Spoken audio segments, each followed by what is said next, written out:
नमस्कार। इस विशेष बुलेटिन में आप सभी का स्वागत है। मैं हूं आपके साथ भावना नैयर और मेरे साथ है मेरे सहयोगी शरद मुदगल, जो आप तक सांकेतिक भाषा में खबरें प्रस्तुत करेंगे। शुरुआत करते हैं सुबह की सुर्खियों के साथ। प्रधानमंत्री नरेंद्र मोदी आज नई दिल्ली में अष्टलक्ष्मी महोत्सव का करेंगे उद्घाटन। पूर्वोत्तर के सभी 8 राज्यों की संस्कृति की मिलेगी झलक।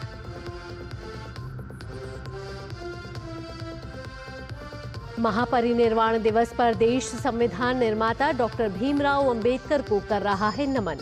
देश भर में आज कई कार्यक्रम।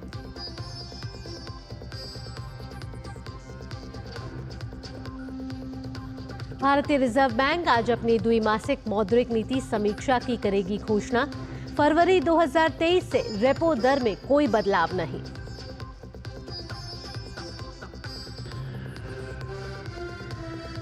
अंतर्राष्ट्रीय खबरों में अमेरिका के कैलिफोर्निया में 7.0 तीव्रता का भूकंप, सुनामी की जारी की गई चेतावनी और ली गई वापस। और क्रिकेट में भारत और ऑस्ट्रेलिया के बीच दूसरा टेस्ट मैच आज से एडिलेड में खेला जाएगा। 5 मैच की सीरीज का इकलौता डे नाइट मैच।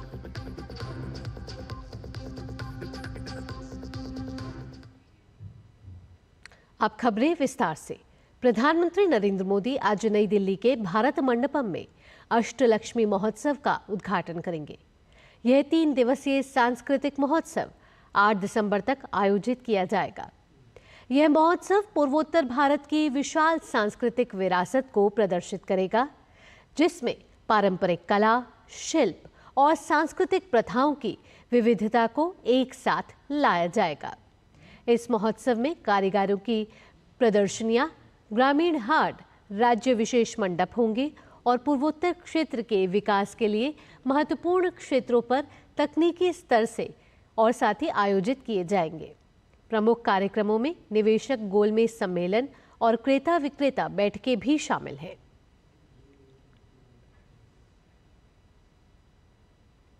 अब खबर संसद के शीतकालीन सत्र से जुड़ी हुई। संसद के दोनों सदनों में आज अहम कामकाज सूचीबद्ध किए गए हैं। लोकसभा और राज्यसभा में अहम पत्रावलियां सदन के पटल पर रखी जानी हैं। वहीं प्रश्नकाल में महत्वपूर्ण सवालों के उत्तर भी दिए जाने हैं। बात लोकसभा में विधायी कामकाज की करें तो आपदा प्रबंधन बिल 2024 चर्चा और पारित किए जाने के लिए सदन के पटल पर रखा जाना है, जबकि रेलवे संशोधन बिल पर रेल मंत्री अश्विनी वैष्णव जवाब दे सकते हैं। कल विपक्ष के हंगामे के चलते रेल मंत्री सदन में चर्चा का जवाब नहीं दे पाए थे। आज निजी विधेयकों का दिन भी है। दोपहर बाद दोनों सदनों में निजी विधेयकों पर चर्चा हो सकती है।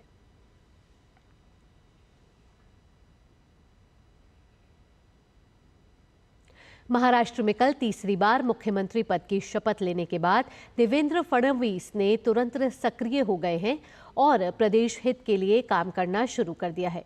मुख्यमंत्री फडणवीस ने पदभार संभालने के बाद मंत्रालय पहुंचकर सबसे पहले एक मरीज को मदद देने वाली फाइल पर हस्ताक्षर किए। दरअसल पुणे के एक अस्पताल में भर्ती एक मरीज ने इलाज के लिए सरकार से मदद मांगी थी, जिसकी फाइल सीएमओ पहुंची थी।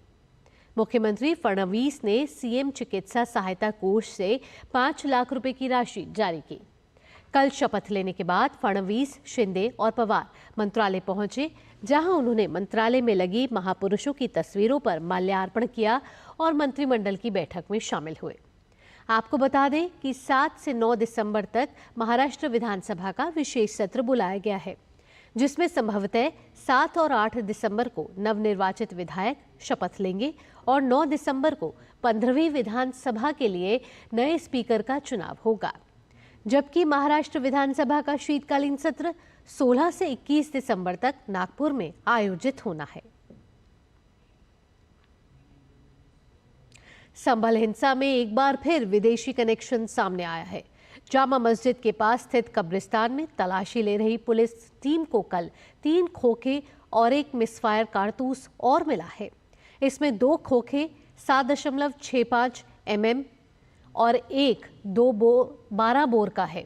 7.65 mm के खोखे पर US मेड लिखा हुआ है।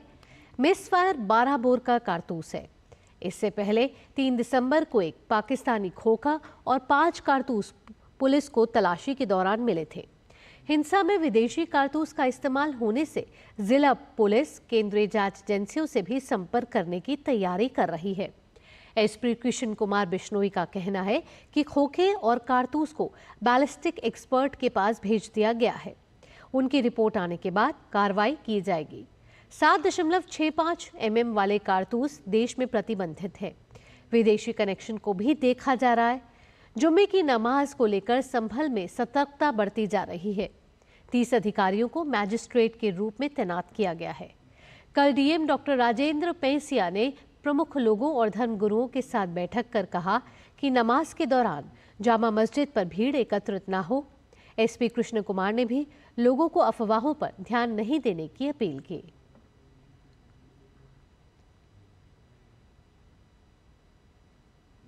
संविधान निर्माता बाबा साहेब डॉक्टर भीमराव अंबेडकर की आज 69वीं पुण्यतिथि है।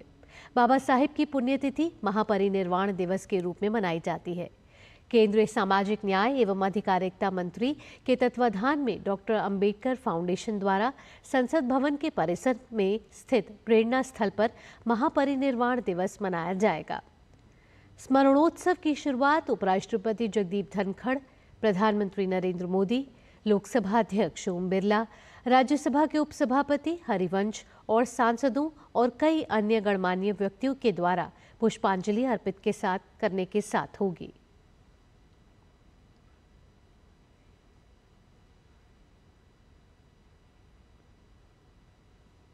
भारतीय रिजर्व बैंक आज अपनी द्विमासिक मौद्रिक नीति समीक्षा की घोषणा करेगा। भारतीय रिजर्व बैंक के गवर्नर शक्तिकांत दास की अध्यक्षता में मौद्रिक नीति समिति ने उपभोक्ता मूल्य सूचकांक सीपीआई में वृद्धि को लेकर चिंताओं के बीच बुधवार को विचार विमर्श शुरू किया। सीपीआई आधारित मुद्रास्फीति अक्टूबर में 14 महीने के उच्च स्तर 6.21% पर पहुंच गई, जो रिजर्व बैंक के मानक स्तर से ऊपर है।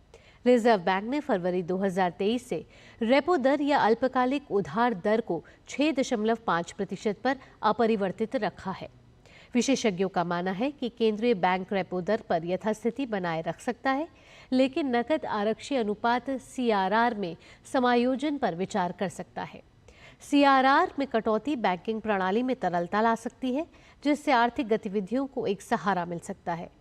मई 2022 से सीआरआर 4.5% पर बना हुआ है। अमेरिका के कैलिफोर्निया में भूकंप के बड़े झटके महसूस किए गए हैं।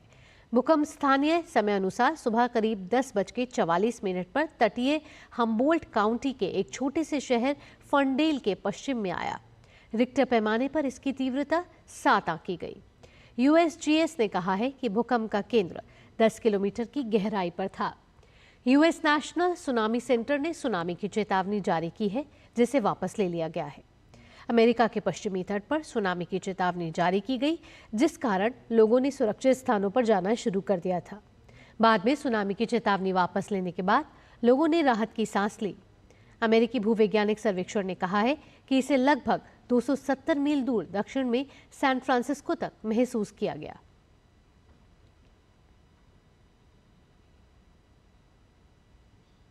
भारत और ऑस्ट्रेलिया के बीच बॉर्डर गावस्कर ट्रॉफी का दूसरा टेस्ट आज से एडिलेड में शुरू होगा। ये सीरीज का एकमात्र डे नाइट टेस्ट मैच है और ये पिंक बॉल से खेला जाएगा। मैच भारतीय समय अनुसार सुबह 9:30 बजे शुरू होगा। भारत ने पर्थ में खेला गया सीरीज का पहला मैच जीतकर सीरीज में 1-0 की बढ़त बनाई हुई है। मुझे इसके लिए कोई ऐप नहीं दिखा।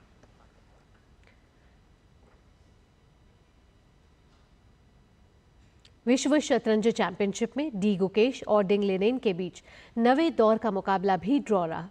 9वें दौर के बाद दोनों खिलाड़ियों के खाते में बराबर 4.5 अंक है। यह 14 राउंड के मैच का 7वां ड्रॉ था।